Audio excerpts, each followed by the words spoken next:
Hey everyone, and thank you so much for checking out my Advertising Your Business resource. This is for students who have a business idea or ideally a business that they are actually turning into a real business. So hopefully this is something you're considering as part of the Real Business Project, which I offer. And you're having students think about how they're going to communicate with their target market, which is essentially what advertising is going to be. It's how we reach our target market, particularly those who are not already within our communication networks, such as email or followers in social media. And the goal for these students is that they're going to create 3 advertisements for their business. So 3 different ways that they can inform, persuade, entertain, or even just remind people that they exist or what they're doing. The document is going to start like this. It's going to have students thinking about what their ad is for and who it's for and what's the best way to potentially reach those people. Thinking about timing, thinking about location, what's the purpose of their ad? So what are they trying to get customers to do, think, or feel as a result of seeing their ad? The task itself, the 3 required advertisements. One is a social media image. So it does not have to be a social media post. They do not have to put it on social media at all. It's just going to be the image and caption that would go with it. Second one is a poster. And that's a standard printer, paper size, landscape or portrait. Very helpful for you if you want to be able to print off evidence of student work. I usually create a bulletin board with all of the advertisements for the businesses in preparation for a business fair later on. And then the third one is a free choice one. So they can go make a video, they can do a business card, they can do a presentation slide, they can print a t-shirt. Like there's so many different things that they could do, and it's totally up to them what they want to do there.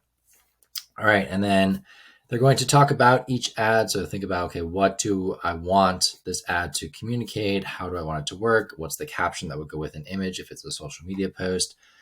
When and where will this go out? What's the pathway of the customer so they see it and then they do what? Because we want there to be a clear call to action on each advertisement that we do. So what is it that you want the customer to do next after they see it?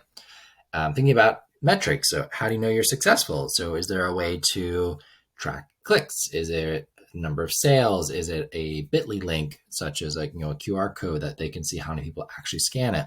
Those are all great ways of just kind of thinking about was my advertisement effective or not? Then they submit the digital link. I like the digital link because I can take that, I can print it, I can change size, I can put them all together in a single document. And sometimes if students just share the image, it doesn't come out in a high enough resolution for you to do much with it. And hand-drawn stuff is great, but it takes a long time. If there's errors in it, it's hard to fix that. So it's nice to get students becoming more competent on digital design platforms such as Canva, which is my absolute all-time favorite. And all of those hyperlinks you see there are actually templates that students can use. So it has the image already sized correctly and has the required information on the template as well. So they can kind of think about how they're going to sub that in and come up with their design. The rubric is included. So this is a suggested rubric. You don't have to use this. Of course, you could just cut it off or make your own, or this will be a Google Doc for you. So you will be able to edit it if you would like. But for each advertisement, there's a rubric and a score out of 6. And then there's a little bit for the overall just responses on the document too, for a total of 20. If you have any questions, please do reach out, thephi@gmail.com.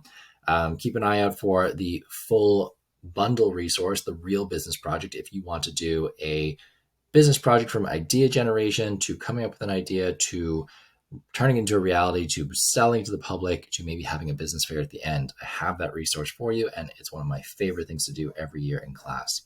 Thanks so much. Talk to you all soon.